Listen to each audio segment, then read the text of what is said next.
తెలంగాణ రాష్ట్ర ప్రభుత్వము ప్రవేశపెట్టినటువంటి బడ్జెట్లో పూర్తిగా విద్యారంగానికి నిజంగా అన్యాయం చేసింది.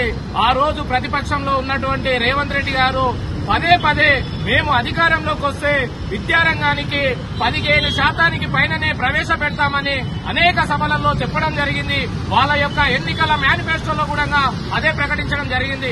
ఈ రోజు మొట్టమొదటిసారిగా కాంగ్రెస్ ప్రభుత్వం ప్రవేశపెట్టిన విద్యారంగ బడ్జెట్ లో పూర్తిగా యూనివర్సిటీలకు కాలేజీలకు అన్నిటిని కూడా మరొకసారి మోసం చేస్తూ గత ప్రభుత్వం ఏదైతే ఉందో ఆ ప్రభుత్వంలో యూనివర్సిటీలు గాని విద్యారంగం గాని సంక్షేమ హాస్టల్స్ గాని కుంటుపడిపోయినాయి. అదే తరహాలో ఈరోజు కాంగ్రెస్ ప్రభుత్వం కూడా మళ్లీ కేవలము 7.3% మాత్రమే నిధులను కేటాయించి ఈ యొక్క విద్యారంగాన్ని పూర్తిగా నిర్వీర్యం చేస్తున్నట్టు స్పష్టంగా అర్థమవుతా ఉంది.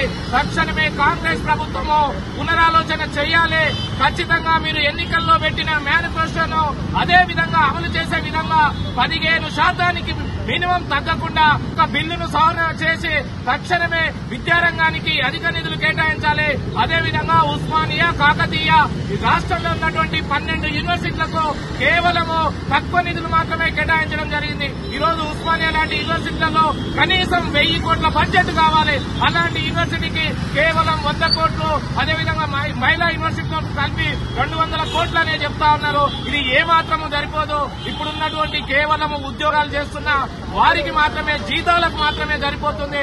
తక్షణమే కాంగ్రెస్ ప్రభుత్వము ఆలోచించాలి. లేని పక్షంలో ఏఐఎస్ఎఫ్ ఖచ్చితంగా విద్యారంగాన్ని కాపాడుకుందాం. ఖచ్చితంగా అధిక నిధులు కేటాయించే వరకు కూడా మా పోరాటం కొనసాగుతా ఉంది. అసలైన తొలి వెలుగు. ఫాలో వాట్సాప్ @తొలి వెలుగు official.